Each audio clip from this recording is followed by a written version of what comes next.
Differential equations. So this one is an application for a differential equation. And these could pop up on Unit 4 or Unit 3. I'm putting this into Unit 3 because it's perfectly likely to be there as well. So we've got the size n of a population of a small island may be modelled as a continuous variable. At time t, the rate of increase of n is directly proportional to the value of n. So the rate of increase of n is dn by dt. Okay, that's your rate of increase of n, the rate of change of n. So it says it's an increase, so we know it's positive. If it did say decrease, we'd have a minus sign going on as well. So we've got it's directly proportional to the size of n. Now, when something is proportional to, it means it's a multiple of it. So it might always be half of it, or it might always be a tenth of it, or a million times it. But basically, it is a multiple.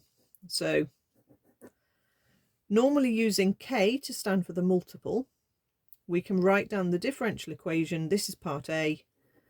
This is your differential equation because it has a differential term in it and in its equation. So for the part B, we've then got to solve it to get to this point. Okay. The n here on the right hand side needs to be brought onto the n side of the equation. The dt hops up off the bottom to start with. So you can tell that's got to be the t side because it's always dt comes off the bottom up onto the top on the right hand side. And then if you have anything that's the wrong letter, that has to move over here. So n has to move, and you have 1 over n dn equals k dt, which looks a bit weird. We put the integration symbol in front of both signs, and that means we're going to integrate one side with respect to n and the other side with respect to t. So 1 over n, because it's linear power 1, that's log n. Okay. K as a number integrates to a letter, and the letter we're using is t. So you're going to get k times t, plus you could have a constant. Okay. Now part B's got this capital A that has suddenly appeared from somewhere. I'm just wondering whether I've managed to chop a bit of the question off. I don't think I did, but let's just put in then what we need to know, which is initially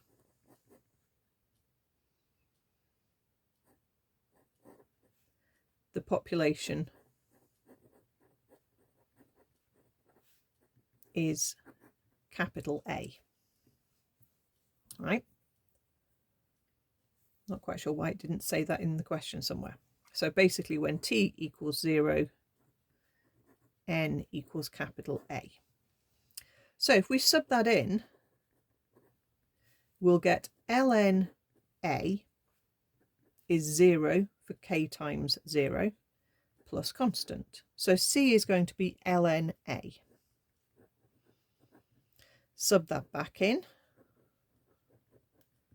and you get ln n is kt plus ln A.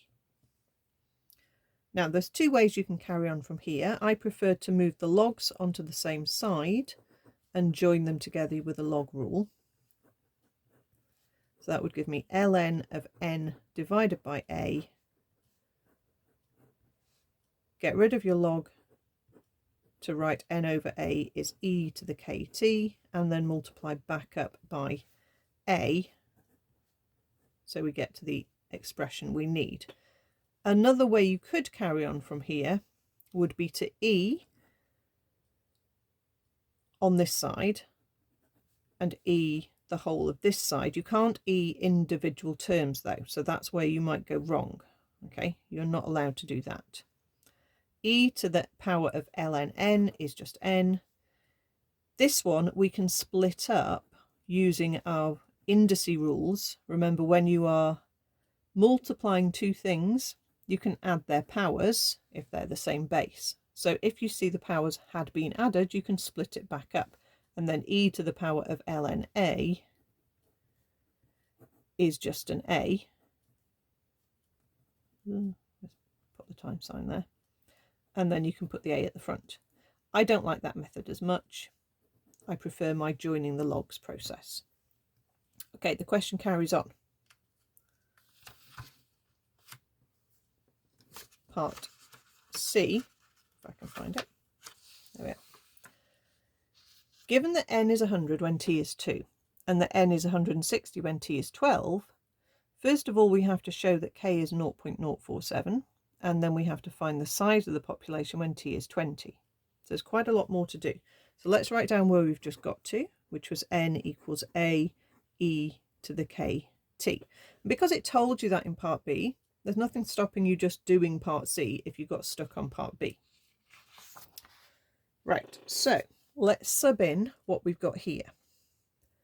So n is 100 when t is 2. So that would be a e to the 2 times k.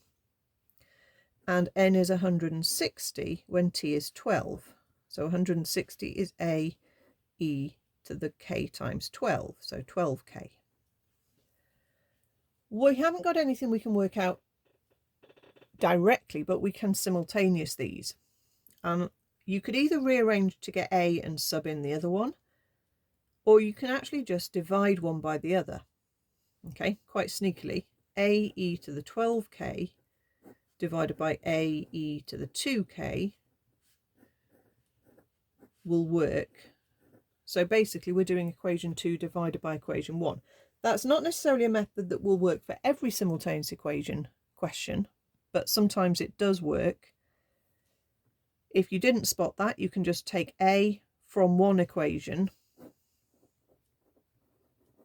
So you could say, for example, 100 divided by e to the 2k is a, and then sub that one into the second equation to get 160 is 100 over e to the 2k times e to the 12k, and you'll basically end up where I am at this point because my a's cancel out. So if you rearrange that, you will be at this line anyway. Okay, so let's just make sure we tidy this up properly. When we're dividing, this is another indice rule, we can subtract the powers. So it turns into e to the 10k, not 6. E to the 10k, 160 divided by 100 is 1.6.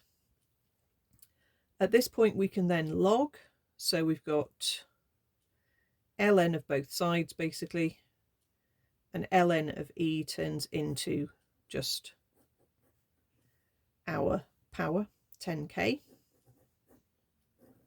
So we've got k is ln of 1.6 divided by 10. Let's check that that's correct. There's my calculator, there we are. So fraction ln of 1.6 divided by 10, 0.047, that's perfectly right.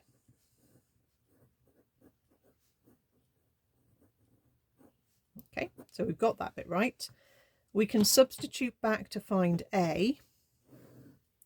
So let's take one of these equations. Let's take 100 is a e to the 2k. Okay, and we can work this out.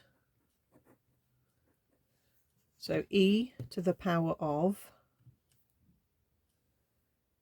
I always lose the e on this one, there it is, e to the power of 2 times answer. So I've still got that on my screen. And then 100 divided by answer will give me a is 91.02821. Don't know how many decimal places I need. Okay, find the size of the population when t is 20. So we've got a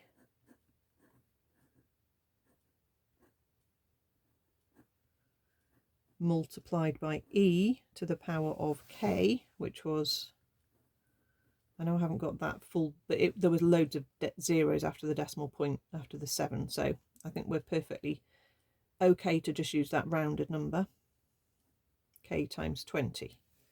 Okay, so I'll use this answer for a, multiply this by e to the power of 0.047 multiplied by 20. And there we go, there's our answer, 233. I could say 0.0305, okay, but I'll just leave it as 233. That's 3 significant figures.